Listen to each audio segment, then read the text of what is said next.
Bismillahirrahmanirrahim. Assalamualaikum warahmatullahi wabarakatuh. Innal hamdalillah nahmaduhu wa nasta'inuhu wa nastaghfiruh wa na'udzu billahi min sururi anfusina wa sayyiati a'malina may yahdihillahu fala mudilla lahu wa may yudlil fala hadiya lahu.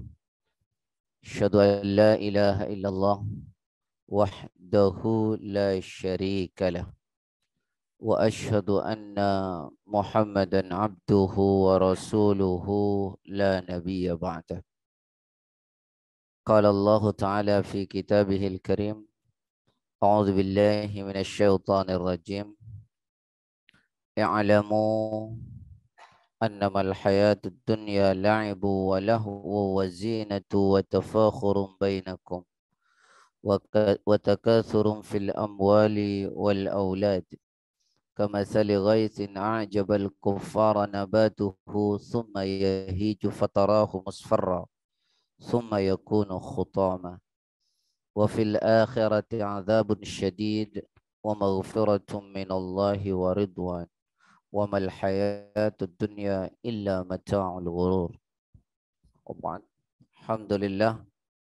Puji syukur pada Allah karena sungguh atas nikmat, izin, serta karunia-Nya pada pagi ini Allah masih memberikan kita kenikmatan iman, Islam, kesehatan, kesempatan dan kemauan sehingga kita bisa bersama-sama kembali berada di masjid ini. Mudah-mudahan kebersamaan kita di masjid ini membawa kita lebih dekat pada Allah Subhanahu wa taala. Salawat dan salam semoga senantiasa tercurah pada Rasulullah SAW, pada keluarganya, sahabat-sahabatnya, pengikut-pengikutnya, dan tentu kita semua yang mengikutinya. Bapak Ibu yang semoga senantiasa dirahmati oleh Allah. Sudah ada yang pegang buku? Belum juga. Udah 15 ya, Alhamdulillah.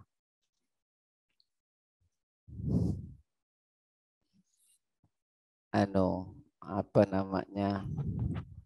Ini sudah pertemuan yang ke-3. Kalau keempat nggak ada yang beli juga dapat gelas gitu. Agak diazamkan yang lebih kuat gitu ya. Masih ingatkan Anda sampaikan la yustata' al-ilm birahatil jism. Renungkan baik-baik. La yustata'u al-ilm birahatil jism. Ilmu itu tidak akan bisa diraih dengan cara memanjakan tubuh. Itu yang pertama. Ilmu tidak akan pernah bisa diraih dengan cara memanjakan tubuh. Apa ini maksud memanjakan tubuh? Kita tidak mau mutaba'ah, kita tidak mau membaca kembali. Ya, itu yang pertama. Yang kedua, Imam Syafi'i berpesan, ala lan tanalal ilma illa bisittatin sa'umbika majmu'i hadi bayan. Zaka'un wa hirsun wa istibarun wa bulghatun wa irsyad ustadi wa tuluz zaman. Kata Imam Syafi'i, kau tidak akan pernah bisa meraih ilmu, tidak akan pernah bisa meraih ilmu kecuali 6 syaratnya antum pegang. Saya ulangi, kalian tidak akan pernah bisa meraih ilmu kecuali 6 syaratnya dipegang atau terpenuhi. Yang pertama zaka'un, yang kedua hirsun, yang ketiga kaun wa hirsun wastibarun wa irsyad wa bulghatun wa irsyad ustad wa tuluz zaman. Ilmu itu hanya bisa diraih kalau antum 6 syaratnya ini dipegang. Yang pertama zaka, ada akal. Orang yang nggak punya akal nggak bisa. Ini yang pertama, harus ada akal. Maka orang yang tidak berakal itu dalam syariat Islam tidak pernah terbebani hukum. Orang gila, orang mabok, orang tidur itu tidak terkena beban hukum. Karena itu dianggap tidak berakal. Itu yang pertama.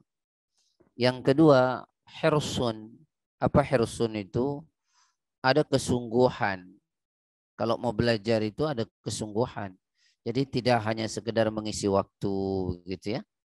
Kan ada juga orang belajar nih saya sering dengar untuk cari berkah saja gitu ya. Gimana? Orang belajar itu harus ada kesungguhan. Tidak boleh hanya ya saya ngisi waktu lah di usia tua. Nggak bisa ya. Lalu kemudian cari berkah katanya. Nanti itu ikut sendiri. Yang penting orang belajar itu harus ada kesungguhan. Nanti kemudian hikmah-hikmahnya itu datang dengan sendirinya. Makanya kenapa orang belajar itu tujuannya cuma dua, Pak. Apa itu? Yang pertama limardhatillah, untuk meraih ridhonya Allah, untuk menggapai keridhaan dari Allah. Itu tujuan pertamanya. Yang kedua liizalatil jahal, untuk menghilangkan ketidaktahuan, menghilangkan kebodohan. Ya ingin mendapatkan ridhonya Allah, lalu kemudian ingin menghilangkan ketidaktahuan kita atau kebodohan kita. Karena bodoh itu bisa diketahui kalau kita mau ngaji. Begitu kata Imam Syafi'i. Bidawratiz zaman nahnu na'rifu ala naqsa aqlina biziyadatin ilmin minna. Dengan berputarnya waktu, kita akan tahu letak kebodohan kita dengan bertambahnya ilmu. Kalau kita nggak nambah ilmu, kita nggak tahu bodoh. Kita baru tahu bodoh kalau kita nambah ilmu. Untuk nambah ilmu tidak ada jalan lain kecuali duduk di majelis. Duduk di majelis ilmu. Nah itu harus ada kesungguhan tuh. Nanti kemudian yang lain-lain efek baiknya itu ngikut. Seperti misalnya orang duduk di majelis jadi tenang. Orang duduk di majelis ilmu Allah akan cucurkan rahmatnya. Orang yang duduk di majelis ilmu Allah akan apa? Allah akan puji di antara seluruh makhluknya. Orang yang duduk di majelis ilmu nanti akan dikelilingi oleh para malaikat. Itu dengan sendirinya ikut. Kalau tujuannya benar. Rasulullah mengatakan, "Wa majtama'a qaumun fi baitin min buyutillahi yatluna kitab Allah wa yatadarasunahu bainahum illa nazalat alaihimus sakinah wa ghasyiyatuhumur rahmah wa haffathumul malaika wa dzakarahum fi man 'indallah." Tidaklah sekelompok orang berkumpul di rumah-rumahnya Allah di masjid. Dia membaca kitab Allah dan mempelajarinya, kecuali Allah akan turunkan kepadanya ketenangan. Allah akan cucurkan rahmatnya. Dan orang-orang itu dikelilingi oleh para malaikat. Dan Allah memuji di antara seluruh makhluk-makhluknya. Nah jadi tolong ya Pak ya, ada kesungguhan begitu. Ya. Yang ketiga apa? Sabar. Orang belajar itu mesti sabar. Kalau nggak sabar nggak bisa. Harus ada kesabaran. Ya. Apalagi kita sudah di usia yang tidak muda lagi ya. Ustadznya harus sabar, jemaahnya harus sabar. Jadi kalau jemaahnya belum beli buku, Ustadz sabar. Jadi harus sabar. Kalau nggak sabar nggak bisa. Ya, orang belajar juga harus sabar ya. Kadang-kadang ya lupa. Ya namanya belajar. Kita harus sabar. Ya memang pahit Pak sabar ini Pak. Ya sabar ini kan pahit ya Pak ya. Ya sekali suruh beli belum, dua kali enggak apa-apa, tiga kali ya sabar Pak Ustadz. Kata ulama as-sabru kas-sabiri murrun fi madhaqati walakin ahla awaqibuhu minal asal. Sabar itu pahit memang Pak. Bahkan rasanya lebih pahit dari buah yang paling pahit yang ada di dunia. Tapi hasil dari sabar jauh lebih manis daripada madu. Yang keberapa sekarang? Yang keempat. Yang keempat itu mesti ada bekal, Wak. Orang belajar tuh mesti ada bekal. Kalau nggak ada bekalnya nggak bisa. Sekarang saya tanya, bekal belajar itu apa, Pak? Pak, bekal belajar itu apa? Kolam, pena ya Pak ya? Apalagi Pak? Buku. Karena ikat ilmu itu dengan pena. Kalau tidak diikat dia lepas. Beda dengan sahabat. Kalau para sahabat dulu walaupun tidak diikat, daya ingatnya luar biasa. Kenapa? Karena Allah berikan kelebihan sebaik-baik generasi itu generasi Nabi. Di zaman Nabi. Baru setelahnya. Makin ke sini itu bukan makin bagus Pak, tapi makin buruk. Jadi kalau ada orang sekarang merasa lebih hebat dari orang dulu, itu orang aneh. Karena makin ke sini ini makin buruk. Sahabat Anas bahkan pernah mengatakan, karena sahabat Anas sahabat yang sangat panjang umurnya, bahkan dikatakan dalam satu sirah sahabat sampai 90 tahun mengalami 4 generasi. Nah, di ujung masa beliau pernah berkata, kalian menganggapnya kecil seperti sehelai rambut dosa itu. Padahal kami menganggapnya di zaman Nabi sesuatu yang akan membinasakan diri kami. Saya ulangi, datang waktu di mana kalian menganggap dosa itu seperti sehelai rambut. Bahkan dalam hadis yang lain seperti nyamuk, lalat yang nemplok lalu pergi. Padahal kami menganggapnya di zaman Nabi dahulu sesuatu yang akan membinasakan diri kami. Dan tahukah kita, diakibatkan dosa-dosa itu, Imam Ibnu Qayyim Al-Jauzi rahimahullah menuturkan dalam kitabnya Ad-Da' wad-Dawa, kata beliau, itulah yang menyebabkan tidak masuknya ilmu. Yang menyebabkan tidak masuknya ilmu itu adalah faktor ad-dunub wal ma'asi, yaitu dosa dan kemaksiatan. Ya Pak ya. Jadi ada apa? Bekal. Yang keberapa sekarang? Wa irsyadu ustad. Yang kelima itu ada pembimbingnya. Ada ustadznya. Karena agama belajar sendiri, nanti gurunya siapa Pak? Syaitan. Gurunya syaitan. Ya. Maka harus ada ustadznya. Ya. Harus ada yang mengajar. Kalau tidak bisa nanti kita. Bisa repot belajar agama sendiri, otodidak, ngawur isinya akhirnya. Ya apalagi nggak pegang tafsir, suka-suka saja nanti Pak. Ya pakai akal, nggak bisa. Ya, karena banyak di antara Islam itu selalu masuk akal atau tidak? Anda, saya tanya, antum tahu khuffain? Khuffain itu sepatu yang terbuat dari kulit, boleh tidak dibuka ketika berwudu dalam kondisi tertentu. Saya tanya, yang diusap bagian atas atau bagian bawah? Bagian atas. Masuk akal enggak? Karena yang kotor padahal bagian bawah. Tapi yang diusap bagian atas. Orang kalau pakai akal, masa bagian atas yang diusap? Kan yang kotor bawah. Karena pakai akal.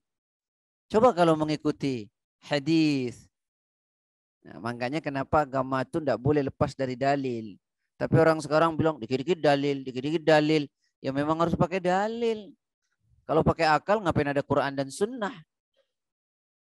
Maka li mu'minin wala mu'minatin idza qadallahu wa rasuluhu amran ay yakuna lahumul khaira min amrihim wa may ya'sillaha wa rasulahu faqad dhalla dhalalan mubina. Sungguh tidaklah pantas bagi laki-laki yang beriman dan wanita yang beriman jika Allah dan Rasulnya telah menetapkan hukum pada setiap urusan mereka, ayyakuna lahumul khiyara min amrihim, maka akan ada pilihan hukum yang lain baginya. Jadi kalau Allah dan Rasulnya sudah tetapkan, tidak ada pilihan hukum yang lain baginya, tidak ada choice. Wa may ya'sillaha wa rasulahu, barang siapa berdurhaka atau durhaka menyelisih Allah dan Rasulnya, faqad dhalla dhalalan mubina, sungguh telah sesat dengan kesesatan yang nyata. Makanya respon kita Pak terhadap Quran, terhadap dalil Quran dan Sunnah itu nggak ada kecuali 2 kata saja. Saya dengar, saya taat. Udah. Quran surat 24 ayat 51. Innama kana qaulul mu'minina idza du'u ila Allah wa rasulihi liyahkuma bainahum ay yaqulu sami'na wa ata'na wa ulaika humul muflihun. Sungguh jawaban orang-orang yang beriman jika diseru kepada Allah dan Rasulnya untuk berhukum di antara mereka, maka jawabannya saya dengar, saya taat. Itulah orang yang beruntung. Nggak usah mikir-mikir. Karena pasti efeknya baik dunia dan akhirat. Tentu dengan pemahaman para ulama. Jelas apa enggak, Pak? Jadi enggak ada choice tuh. Makanya kalau hidup di zaman sekarang nih, Pak, kita disuguhin lewat YouTube, lewat macam-macam lah ya. Wah, itu perselisihannya banyak sekali. Betul enggak? Tapi Allah sudah kasih jalan, Rasul sudah kasih jalan. Karena kalau Allah dan Rasul enggak ngasih jalan, maka zalim. Apa kata Nabi? Wa may ya'ishu min ba'di fasayara ikhtilafan katsira. 'Alaikum bi sunnati wa sunnati khulafa'ur rasyidin al-mahdiyyin 'addu bin nawajid. Apa kata Rasulullah? Siapa nanti orang yang hidup sepeninggal aku, maka akan banyak sekali mendapati perselisihan. Jalan keluarnya apa kata Nabi? Alaikum bisunnati. Kalau begitu hiduplah kalian dengan sunnahku. Wa sunnati khulafa'ur rasyidin al-mahdiin. Dan hidup dengan sunnah para sahabat yang mendapatkan petunjuk. Addu bin nawajid. Gigit dengan gerahammu kuat-kuat. Jadi sudah ada solusinya. Jadi aneh kalau orang bilang dikit-dikit sunnah, dikit-dikit sunnah. Ya memang begitu. Pak, jangan ngantuk. Ustaz datar-datar aja sih ngomongnya, mau diapain, Pak? Nah itu hati-hati itu ya. Allah juga sudah kasih tahu dalam Quran surat 4 ayat 59. Fa in tanazantum fi syai'in farudduhu ila Allahi wa rasulih. Apa katanya? Jika terjadi perselisihan, perbedaan di antara kalian, maka cepatlah kembali kepada Allah dan Rasulnya, Quran dan hadis. Jika kau betul-betul orang yang beriman kepada Allah dan hari kiamat. Yang demikian itu pasti lebih baik akibatnya. Ya, jadi begitulah. Ada petunjuk, ada ustadznya. Yang terakhir apa, Pak? Wa tuluz zaman. Tahu tuluz zaman? Panjang umur, panjang waktunya. Jadi orang belajar itu harus the long time. Ya, terus panjang, bukan sekali bertemu nanti sampai jam 9, bukan. Maksudnya kontinuitas gitu, Pak. Belajar tuh al-istimrar ya. Terus belajar, jangan kayak orang nanam jagung. Kalau nanam jagung tuh makin jarang-jarang makin gede, Pak, hasilnya. Tapi kalau ngaji makin jarang-jarang makin besar juga tak taunya. Jadi harus ada apa? Istimrariyah. Nah, antum baru nanti merasa penting dan butuhnya istimrariyah kalau antum pegang bukunya. Kalau antum nggak pegang bukunya, antum nggak merasa nanti pentingnya istimrariyah itu. Apa? Berterusan itu. Kalau antum tidak pegang bukunya, tidak tahu. Kalau antum pegang bukunya, antum, oh iya sampai sini, penasaran, terus begitu. Tapi kalau antum tidak pegang buku, tidak bisa. Tidak bisa. Ini yang keempat. Besok yang kelima ya. Taib. Kemarin terakhir sampai halaman 10. Buka di halaman 10. Nah, kan hanya yang pegang buku kan, yang buka kan. Atau antum mau pegang kitab aslinya? Saya juga pegang nih, Pak. Nih. Ya. Baik, ikhwani wa ikhwati fillah yang dirahmati Allah. Cuman kitab saya ini terbalik, lucu, Pak. Isinya begini Arabnya, tapi di dalamnya begini, Pak. Saya pernah ditegur, Ustaz, bacanya terbalik, bukan terbalik, isinya di dalam benar, di luarnya yang terbalik. Sudah ya? Halaman 10. Perhatikan hadis dari Buraidah. Hal tadruna ma hadhihi wa ma hadih? Hal tadruna ma hadhihi wa ma hadih? Jadi satu waktu, Pak, Rasulullah itu bertanya kepada sahabatnya. Dalam metode mengajar, ya pedagogik kalau kita bilang, itu metode itu tidak hanya ceramah. Metode itu banyak yang diajarkan oleh Rasulullah. Cuman kita tidak mampu mendesain dan memformulasi metode yang telah dicontohkan Nabi dengan baik. Lihat nanti nih. Di halaman 10 saja itu ada 2 hadis dengan metode yang sangat berbeda. Bagaimana cara Nabi menyampaikan Al-Quran, menyampaikan sunnah, menyampaikan din dengan metode yang sangat indah. Bayangkan, 2 hadis saja ini, Pak. Ini 2 hadis ini. Metode yang digunakan Nabi berbeda. Baru dalam satu lembar, itu satu halaman. Jadi Islam tuh kaya metodologi, Pak. Cuman kan selama ini kita mendengar metode kajian itu hanya ceramah saja, begitu ya. Bahkan yang unik, saya pernah Pak mengaji itu banyak nanya ke jemaah.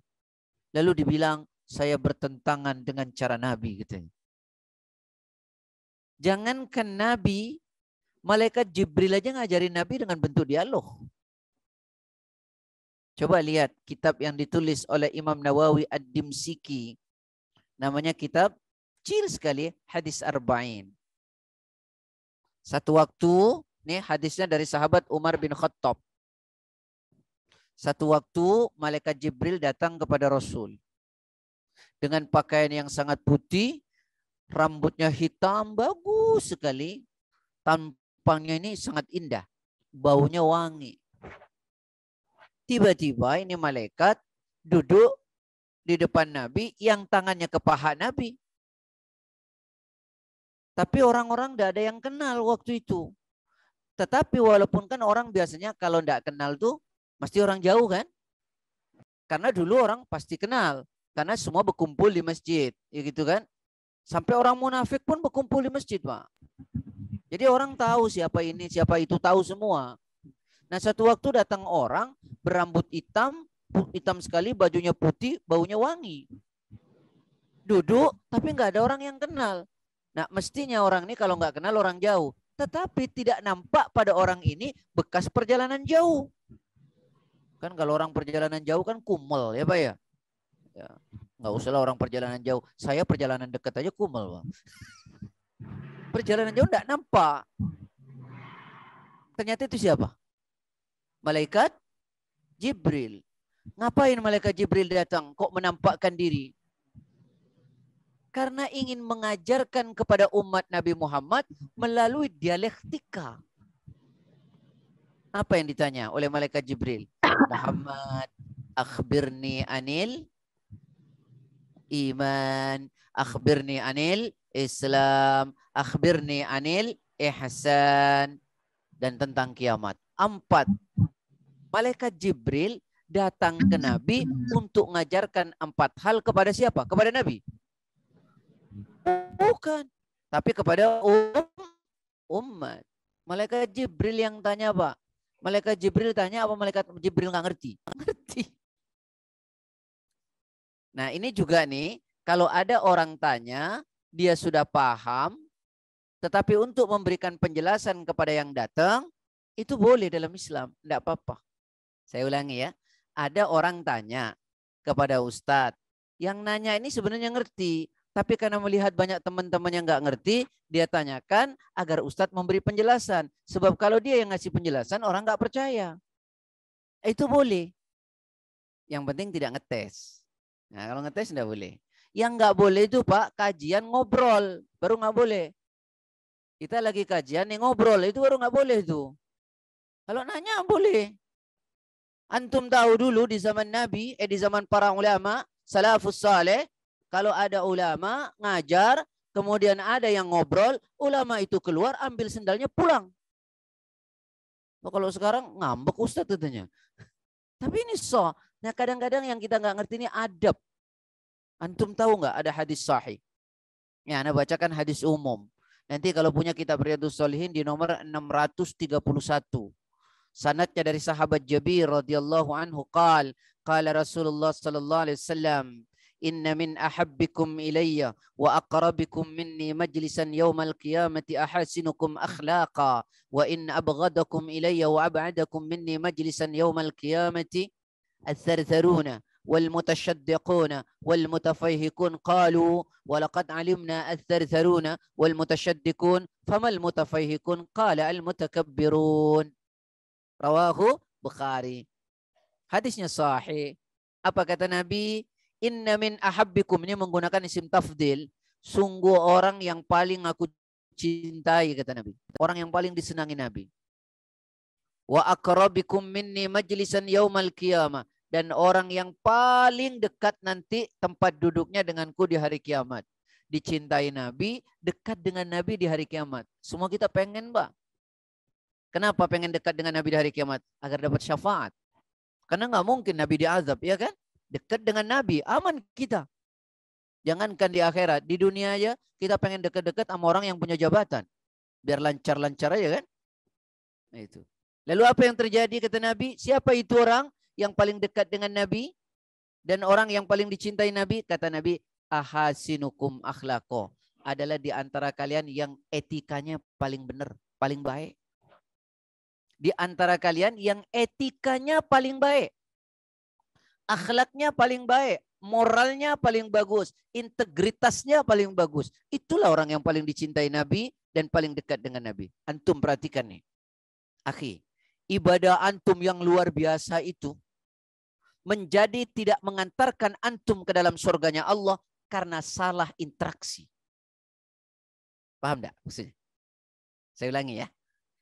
Ibadah antum yang sangat luar biasa itu, puasa antum, sholat antum, zakat antum, haji antum, tidak mengantarkan antum ke dalam surganya Allah atau dirusak oleh apa? Oleh karena salah interaksi. Salah akhlak. Betulkah Ustaz? Lihat Quran. Nanti saya jelaskan hadis secara spesifik. Ada ayat mengatakan begini. Perhatikan baik-baik nih ayat. Antum hafal semua ayat ini. Antum tahu hablum minallah wa hablum minan nas. Ayatnya gimana? Ayatnya gimana? Antum tahunya hablum minallah, hablum minan nas.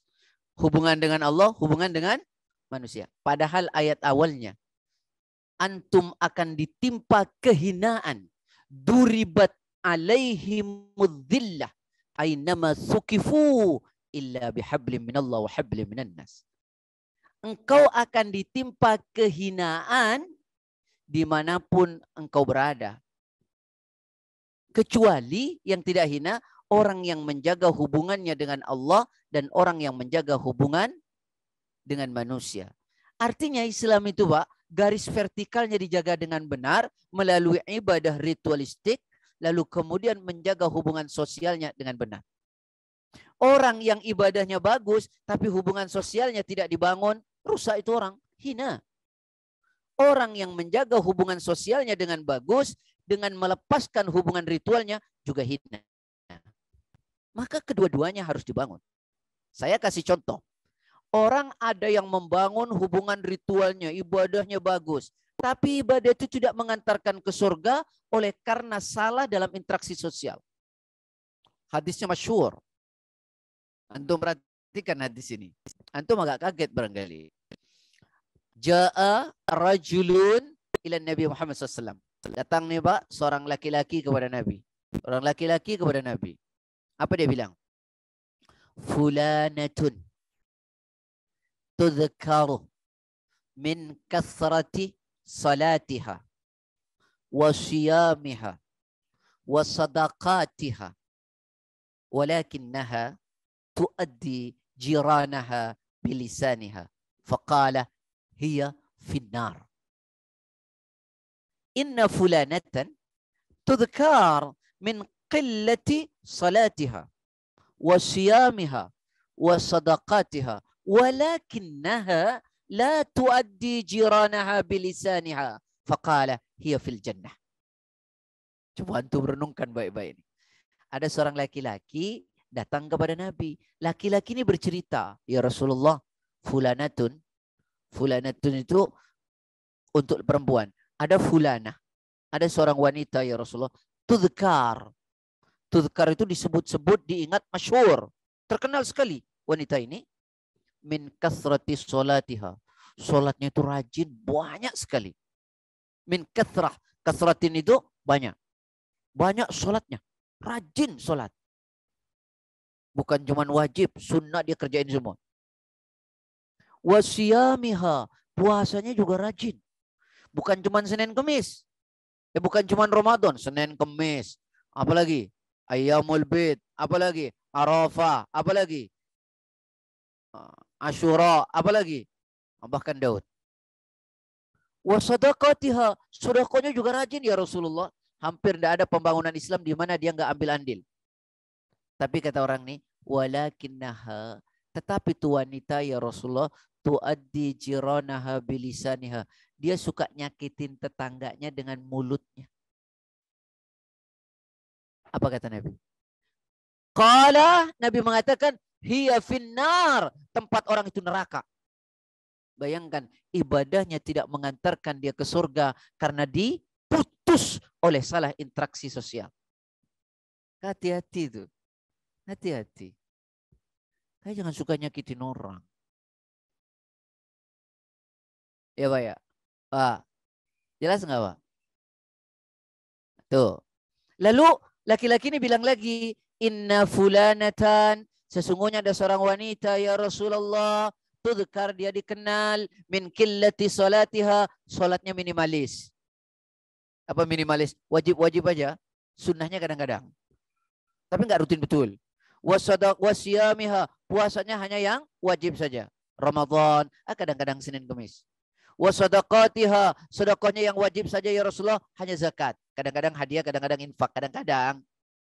Walakinnaha, tetapi ini wanita menjaga betul. La tuaddi jiranaha bilisaniha. Dia tak pernah menyakiti tetangganya dengan lisannya.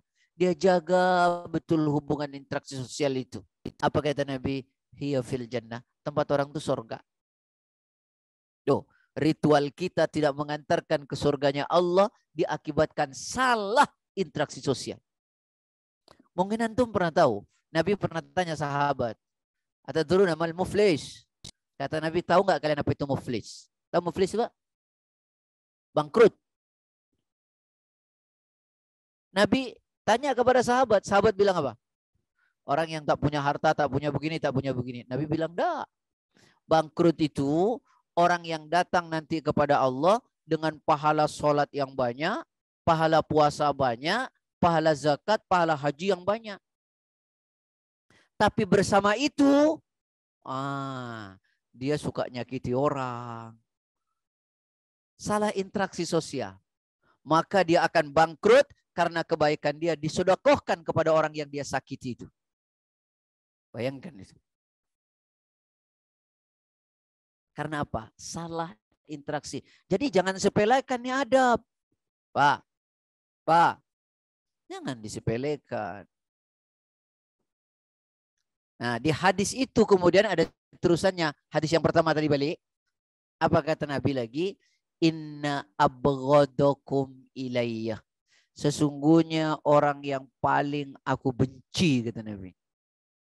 Mau dibenci Nabi, Pak? Mau enggak? Pengennya sih enggak Ustadz, tapi kelakuannya yang mendatangkan kebencian Nabi.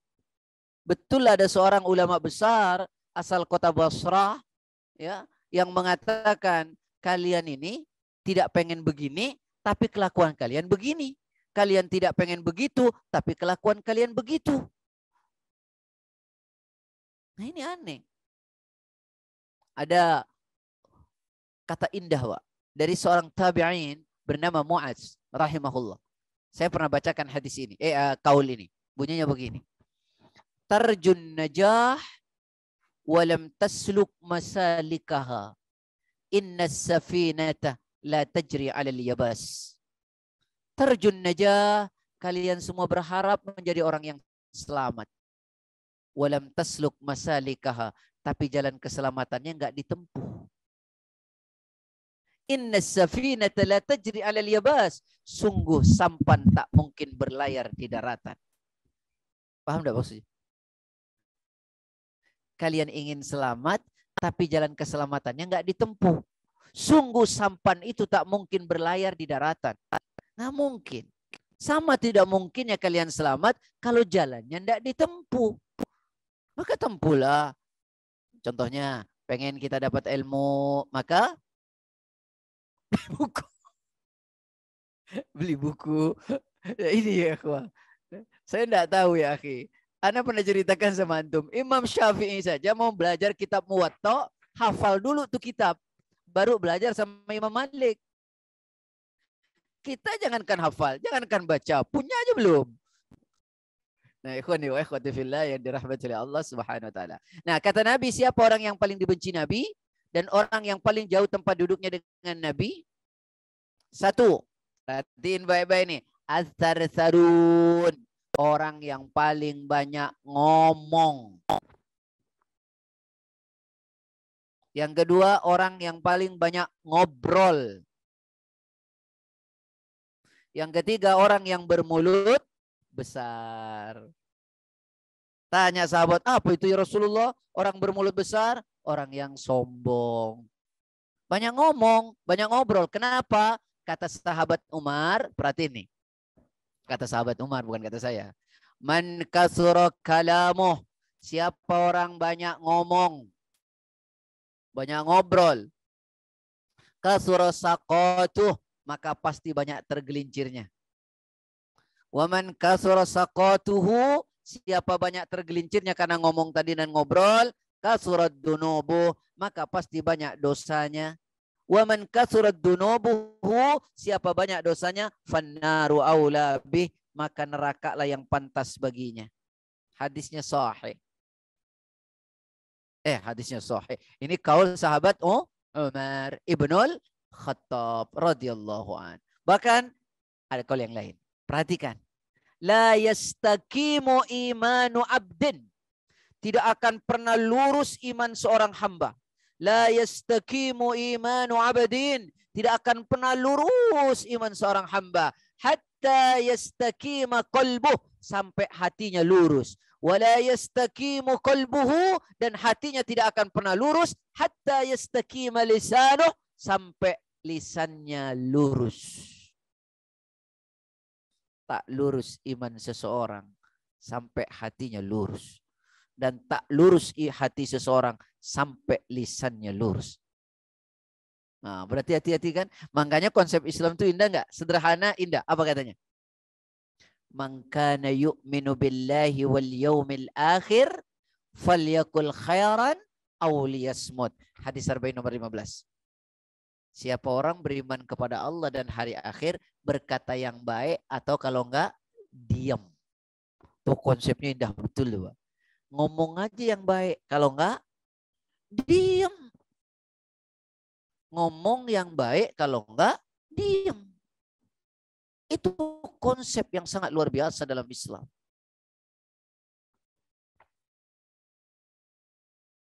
Itu ajaran Islam tuh. Ya, jadi bicara yang baik, kalau enggak diam aja. Ini ngomong mulu, tapi enggak benar. Nah, itu hati-hati itu. Baik, yuk kita masuk. Nih, dua metodologi. Apa metode yang pertama? Di dalam hadis ini di halaman 10. Hal tadruna ma hadhi wa ma hadhi. Nabi kumpul dengan sahabat, cara ngajar Nabi. Yang pertama nih. Hal tadruna ma hadhi wa ma hadhi. Nabi tanya. Apa kata Nabi? Apa ini? Apa ini? Tuh, cara mengajar Nabi. Jadi tidak monoton, Pak, bentuknya dialog. Bentuknya apa? Ceramah. Tapi diiringi dengan dialog. Jadi Nabi tanya kepada sahabatnya, tahu nggak kalian apa ini, apa ini? Lalu Nabi bilang apa ini, tapi nggak ada sesuatu.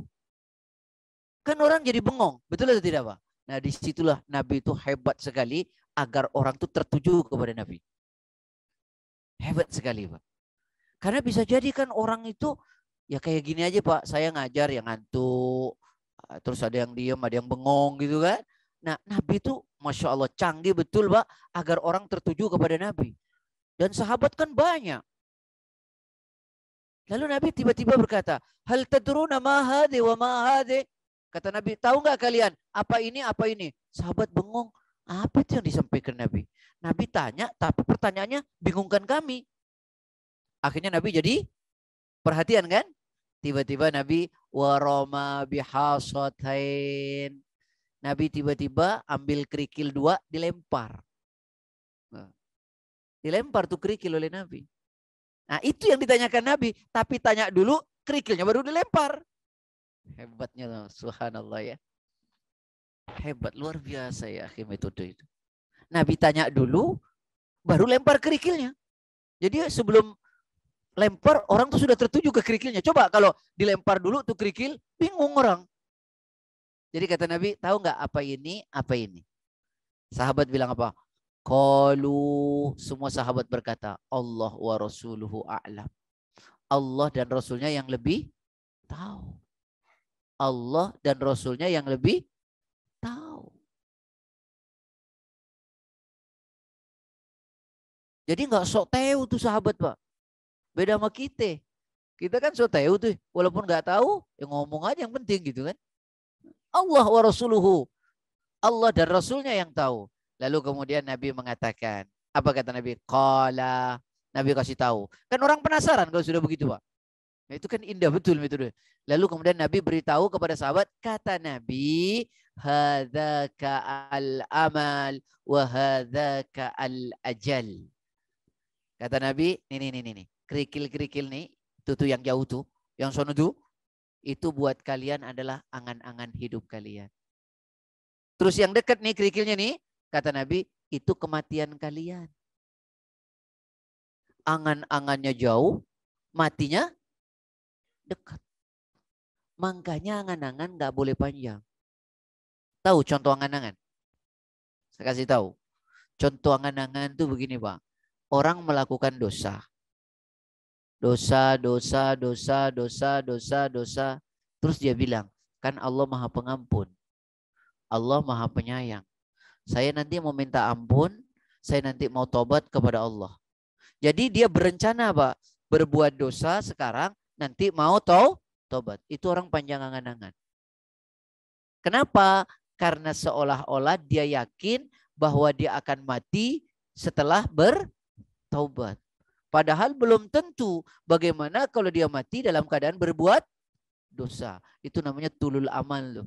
Panjang angan-angan. Ya, jelas gak contohnya?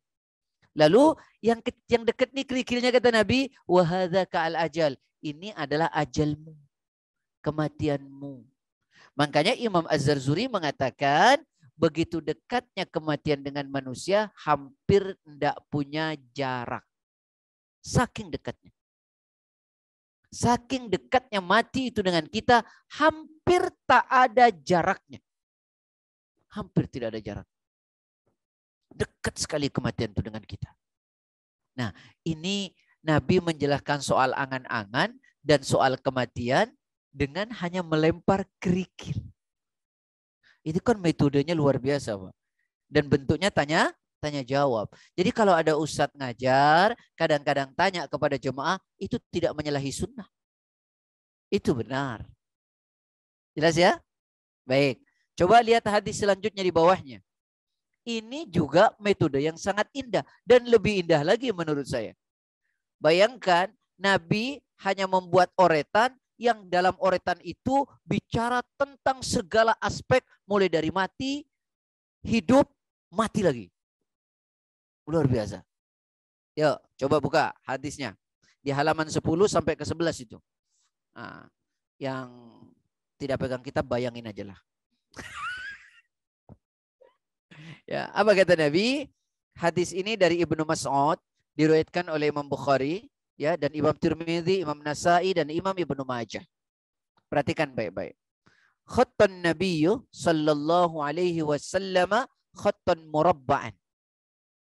Wa khattan fil wasati kharijan minhu.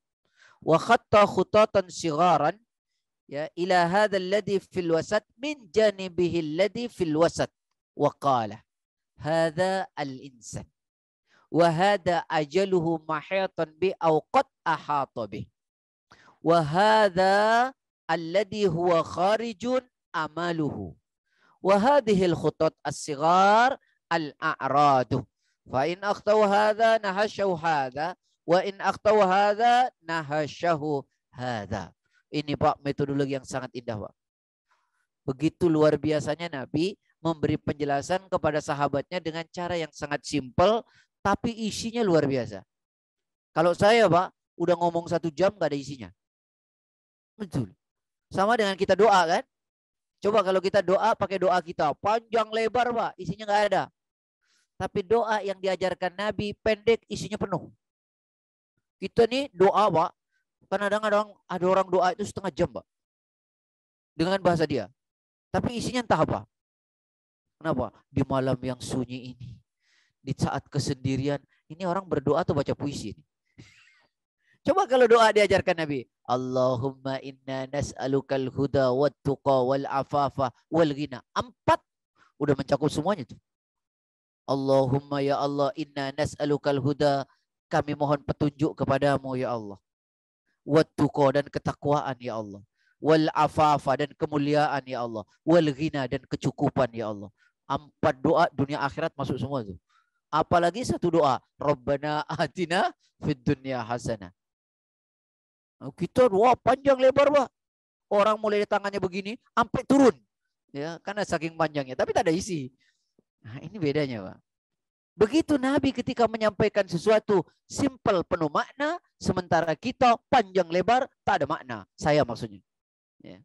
Coba lihat hadisnya tuh. Ya, khattan Nabi khattan murabba'an wa khattan fil wasati kharijan min. Wa khatta khutatan sigharan ila hadha alladhi fil wasat min janibihi alladhi fil wasat wa qala. Nah, baru diterangin oleh Nabi itu. Jadi gini, Pak. Coba lihat. Nih, saya pegang kitab nih. Kata Nabi, khattan murabba. Jadi satu waktu Nabi ngajarin sahabat, Pak, kata Ibnu Mas'ud, Nabi itu tiba-tiba duduk, lalu Nabi ambil kayu, lalu kemudian dibuatnya garis di tanah. Di tanah, Pak. Dibuat garis. Semua sahabat lihat begini kan. Kayak zaman kita dulu pramukaan, Pak ya. Cari apa, Pak, namanya, Pak? Oh ya, begitulah. Ya. Jadi dibuatnya garis persegi 4 panjang oleh Nabi. Ya, buat garis persegi 4 panjang. Sahabat bingung aja ngeliatin, Pak. Lalu setelah itu, nih kayak gini, Pak. Nih, persegi 4 panjang. Kan Nabi dilihatin sahabat. Apa yang dikakuan Nabi ini? Ah, tiba-tiba Nabi kemudian setelah membuat itu, ditariknya lagi garis di tengah, Pak. Panjang. Lewat dari persegi 4. Oh, kalau kita nih, wah kita dikasih jimat nih. Lalu setelah itu, Pak, dibuatnya garis-garis kecil di tengah. 3. Ya. Lalu kemudian Nabi tulis Al-insanu di dalam persegi 4. Lalu di pinggir persegi 4 di atas ditulis apa? Al-ajaluhu atau al-ajal. Lalu yang 3 tadi itu, yang panjang itu ditulisnya di samping. Al-amal. Lalu yang kecil-kecil 3 itu ditulisnya al-a'radu. Kalau ada papan, saya tulis, coba Bapak bayangkan. Enggak usah. Saya bentuk persegi 4 panjang. Lalu kemudian saya tarik lewat. Lalu kemudian garis-garis kecil saya tulis al-insanu ajaluhu amaluhu al-a'rad. Udah, bayangkan tuh. Percis kayak jimat kan? Ya, percis kayak jimat. Wah, itu bisa dilipat-lipat, Pak. Dibungkus dengan kain, kita kalungin kan? Insya Allah antum bisa terbang. Asal beli tiket pesawat. Ya, padahal itu apa kata Nabi? Nah, Nabi jelasin ternyata itu caranya ngajar Nabi. Jadi kata Nabi, setelah buat persegi 4 panjang, kata Nabi, ini manusia loh. Ini al-insan, ini manusia. Sambil Nabi nunjuk di dalam persegi 4 itu. Lalu kata Nabi, persegi 4-nya ini kematiannya. Persegi 4-nya apa? Kematiannya. Artinya manusia bisa lari nggak dari kematian? Nggak bisa. Alladzi tafirruna min fa innahu mulaqikum. Yang kalian semua lari dari kematian itu, pasti dia datang menemui kalian. Makanya itu Nabi menjelaskannya begitu, Pak. Ini manusia loh. Sepersegi 4 ini kematian loh. Kamu nggak bisa lari, kata Nabi. Insya Allah ya. Simple betul. Lalu Nabi tarik garis, Pak, panjang. Lewat dari persegi 4. Lalu tulis Nabi di sampingnya, al-amal. Ini adalah angan-angan hidupmu. Angan-angannya panjang, belum nyampe, matinya udah nyampe duluan. Nah gitu kira-kira. Matinya udah nyampe, angan-angannya belum nyampe. Dia mau bilang mau tobat, belum tobat udah mati. Gitu. Lalu yang kecil-kecil ini 3, apa kata Nabi? Ini rintangan hidup. Hidup itu pasti banyak rintangannya. Kenapa 3? Kata Nabi, wa in akhtau hadza nahasyaw hadza wa in akhtau hadza nahasyaw hadza. Kalau kau lepas dari satu rintangan ini, maka kau ketemu dengan rintangan ini. Kau selesai dari rintangan ini, maka rintangan ini sudah nunggu. Artinya hidup itu memang banyak rintangannya. Enggak mau ada rintangan, jangan hidup, tapi mati lebih banyak lagi. Kan begitu.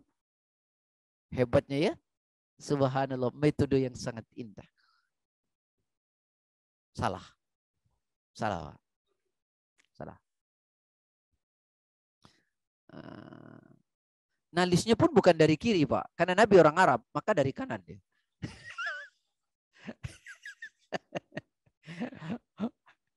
Emang ada gini-gini, Pak. Nanti saya kasih tahu. Saya mau tuliskan jimat buat Bapak nih ya. Oh, gitu ya, Pak ya. Tayyib. Insya Allah. Jadi Nabi orang Arab ya. Nulisnya dari kanan atau dari kiri?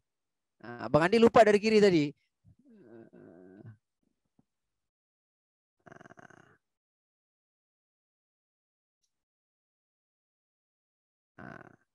Nih, mana?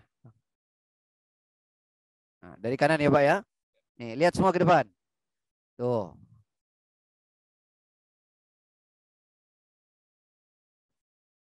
Oh.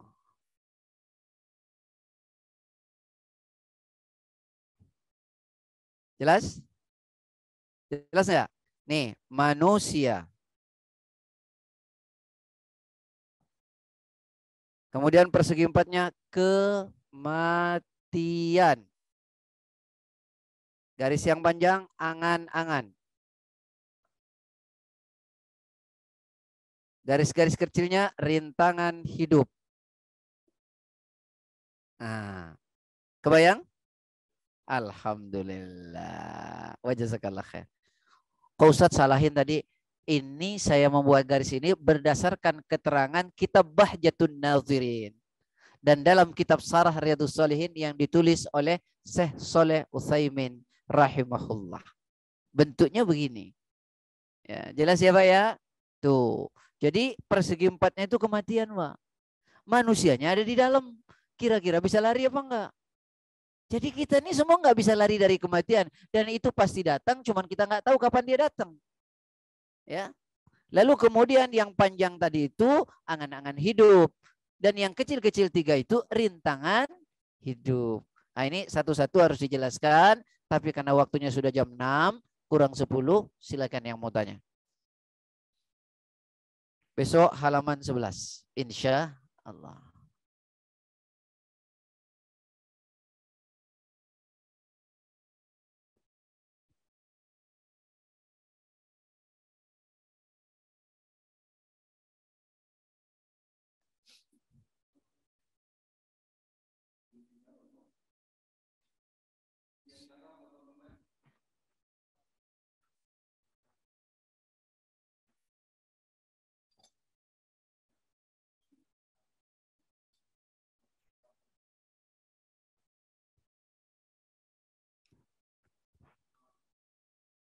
Waalaikumsalam warahmatullahi wabarakatuh.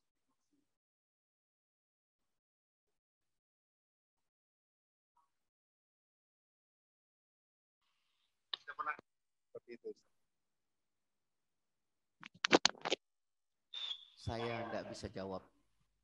Saya belum tahu, Pak. Belum tahu. Tapi yang saya tahu bahwa orang hadir di majelis ta'lim saya astaghfiru lahu man fis samawati wa man fil ardi hatta al-hitan fil ma'. Orang yang duduk di majelis itu, seluruh makhluk yang ada di langit, di bumi, sampai ikan-ikan yang ada di lautan akan memohonkan ampun terhadap dosa-dosanya. Dalam hadis yang lain, man salaka tariqan yaltamisu fihi ilman sahhalallahu lahu bihi tariqan ilal jannah. Siapa menempuh jalan untuk menuntut ilmu Allah sampai ya kata Allah, maka Allah akan memudahkan jalan baginya menuju surga. Man kharaja li talabil ilmi fahuwa fi sabilillah hatta yarji. Siapa orang yang keluar dari rumahnya untuk menuntut ilmu, maka nilainya sama dengan orang yang berjihad di jalan Allah sampai dia pulang kembali. Ada sebuah kisah seorang sahabat Zir didatangi oleh sahabatnya namanya Safwan bin Assal. Safwan bin Asal datang kepada Zir. Zir tanya, mau apa kamu? Dia bilang, saya ingin bertanya tentang bagaimana mengusap khuffain.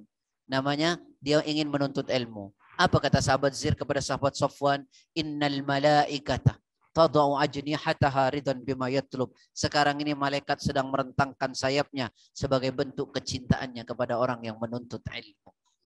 Jadi begitu agungnya orang menuntut ilmu itu banyak sekali. Selain tadi yang saya sampaikan di awal. Tapi kalau yang itu Anda tidak tahu hadisnya. Wallahu a'lam. Baik, ada pertanyaan lagi? Atau mungkin kami nih Ustaz. Tadi Ustaz sampaikan mengenai hadis orang yang beriman pada Allah dan hari akhir itu berkata yang baik-baik atau diam. Nah sekarang berkata-kata itu kan nggak hanya lisan ya Ustaz ya. Apakah misalnya dengan menulis di tulisan-tulisan, men-sharing-sharing hal-hal itu juga termasuk itu Ustaz. Baik. Akhi yang dirahmati oleh Allah, saudaraku semua, ya sekarang ini bentuknya beda dengan dulu. Kalau dulu orang bicara ya bicara, begitu ya. Nah sekarang bahkan lebih dari itu. Makanya hukum itu tidak literal, maka ada disebut dengan kias, analogi. Ya, kias itu analogi. Maka orang yang menulis itu sama dengan bicara. Sama itu. Menulis, lalu kemudian bicara langsung, atau bicara bentuknya direkam melalui apa sekarang medianya? Ada TikTok, ada apa lagi Pak? YouTube, ada Instagram, ada apa? Twitter, ada macam-macam. Nah, sama saja itu ya. Makanya Pak, nih lihat, kalau kita mau bicara, mau menulis, pakai nih konsep nih. Kata sahabat Ibnu Umar dalam sebuah hadis, la tuksirul kalam bighairi dzikrillah. Jangan pernah kau ngomong kecuali ngomong yang mengingatkan kepada Allah. Jangan nulis, jangan ngomong, jangan ngevlog kecuali yang mengingatkan kita kepada Allah. Kenapa kata Ibnu Umar? Ya, ini hadis dia. La tuksirul kalam bighairi dzikrillah. Fa inna kathratal kalam bighairi dzikrillah. Karena sesungguhnya banyak ngomong selain ngomong yang mengingatkan kepada Allah, baik TikTok, macam-macam nulis, qaswatun lil qalbi, itu akan membuat hati mati. Wa inna ab'adan nas minallahi ta'ala al-qalbul qasi. Sungguh yang membuat orang itu makin jauh dari Allah karena hatinya mati. Banyak ngomong membuat hati mati membuat orang jauh dari Allah. Walau hadis ini kedudukannya debatable ulama. Ya. Jangan. Maka ada konsep dalam Quran yang sangat luar biasa pada surat 23 ayat 3. Qad aflahal mu'minun, beruntung tuh orang beriman. Kenapa? Satu, khusyuk dalam sholatnya. Yang kedua, walladzina hum 'anil lagwi mu'ridun. Apa itu? Orang-orang yang meninggalkan perbuatan dan perkataan yang gak ada gunanya. Enggak ada gunanya aja harus dilepas, apalagi yang menimbulkan dosa, apalagi yang menimbulkan tidak baik. Maka nih Pak, bahkan dalam bicara Pak, sekalipun yang kita bicarakan kebaikan, pilihlah kalimat yang indah yang tidak mengusik orang. Sekalipun kebenaran yang kita bicarakan, pilihlah kalimat yang indah. Pilihlah kalimat yang indah. Karena kadang-kadang orang tuh tersinggung. Betul enggak? Kalau kita bisa buat orang tersenyum, kenapa kita mesti buat orang menangis? Kalau kita bisa buat orang itu merangkul kita, kenapa mesti kita buat orang itu membenci? Nah, dari mana? Gunakanlah kata-kata bukan hanya benar, tapi baik. Saya kasih contoh, Pak. Ada kata benar. Ada kata seolah membela, tapi belum tentu mengakibatkan hasil yang baik. Saya kasih contoh. Pak dokter punya teman. Usia Pak dokter berapa sekarang? Usia Pak dokter berapa sekarang? 70. Pak dokter usianya 70, ada temannya usianya 70. Biasa jogging bareng. Lalu tiba-tiba orang tuh bilang sama Pak dokter, "Dok, anak Pak dokter kalau ngunjung Pak dokter ke rumahnya berapa lama sekali?" Ya, kadang-kadang 3 bulan, kadang-kadang 6 bulan. Waduh, itu anak lama sekali jenguk anaknya. Seperti orang tidak bersyukur sama orang tuanya. Anak saya, Dok, Itu sepekan bisa 2 kali katanya. Kan seolah-olah kata-kata ini membela Pak Dokter kan. Padahal selama ini Pak Dokter anaknya mengunjungi 3 bulan, setengah tahun. Pak Dokter happy aja. Nyaman. Karena Pak Dokter tahu anaknya sibuk, anaknya di luar kota ya kan. Nah dia anaknya mungkin dia pengusaha. Sehingga bisa datang kapan saja begitu kan. Yang tadinya Pak Dokter happy dengan anaknya menjadi tidak happy karena temannya itu. Akhirnya Pak Dokter bilang sama anaknya, cobalah sering-sering datang ke sini. Anaknya jadi sulit, Pak Dokter berharap. Karena anaknya tidak memenuhi, akhirnya Pak Dokter jadi kesel. Pak Dokter nggak enak, anaknya nggak enak. Gara-gara siapa itu? Gara-gara kita omong. Betul atau tidak? Benar yang kita omong. Tapi belum tentu menghasilkan efek positif. Saya contoh lagi. Nih Bang Andi. Bang Andi datang ke rumah saya. Dia bilang kata Bang Andi, Masya Allah. Masya Allah kata-katanya. Kenapa Bang? Rumah Pak Ustadz sempit sekali. Anak 3. Gimana Pak Ustadz? Istri saya dengar. Bang Andi ngomong begitu. Udahlah, saya bersyukur. Istri saya bersyukur. Anak saya alhamdulillah. Bang Andi pulang. Istri saya bilang, itu kan bener kan? Rumah sempit. Bukan perang dunia yang jadi masalah. Yang jadi masalah istri saya bilang, udah jual aja lah. Terus kita jadikan DP. Nah, apa akhirnya? 1, rumahnya besar, terjebak pada riba. Betul atau tidak?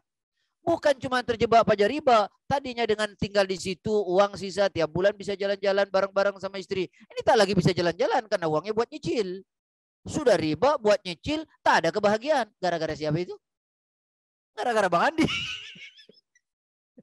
Nah inilah ya akhi. Inilah ya akhi. Gara-gara kita nih kadang-kadang berbicara menggunakan bahasa yang baik, benar, tetapi kita nggak pernah berpikir efeknya baik atau tidak. Maka ulama berkata orang bicara itu ada 3 macam. 1, ada orang bicara mikirnya belakangan. Udah bicara baru mikir dia. Udah ada di baris krim baru dia mikir. Kenapa ya gue ngomong gitu katanya. Kenapa aku nulis gitu katanya. Nah, yang kedua ada orang bicara mikirnya duluan. Ini orang hati-hati nih. Ini kira-kira baik apa enggak nih saya ngomongin nih. Bagus apa enggak? Dia mikir dulu. Yang ketiga ada orang ngomong nggak pernah mikir. Ini yang bahaya nih. Ini asbun namanya. Wallahu a'lam. Mudah-mudahan celoteh ini bisa menjadi pelajaran berharga buat kita. Ini satu lagi nih Ustaz. Akhir dari Bu Rahayu nih. Assalamualaikum Ustadz. Bagaimana sebaiknya kita memposisikan angan-angan dalam kehidupan kita? Islam jelas sekali. Imam Nawawi menuliskan dalam kitabnya. Ada bab dalam kitab Riyadhus Shalihin itu namanya Dzikrul Maut wa Qasrul Amal. Apa? Dzikrul Maut, ingat mati. Perbanyak itu. Aktsiru dzikra hadimil laddat.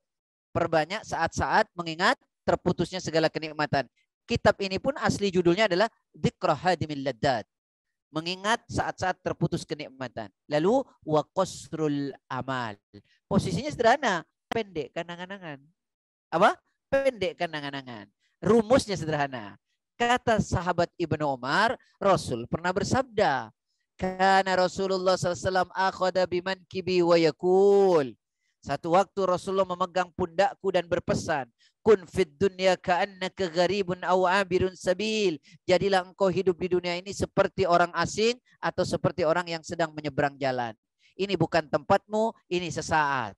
Maka kata Ibnu Umar, idza amsayta fala tantadhir sabah, kalau engkau ada di sore hari jangan tunggu sampai pagi. Wa idza asbahta fala tantadhiril masa, kalau engkau ada di pagi hari jangan tunggu sampai sore. Karena kita nggak tahu tuh masih hidup apa enggak.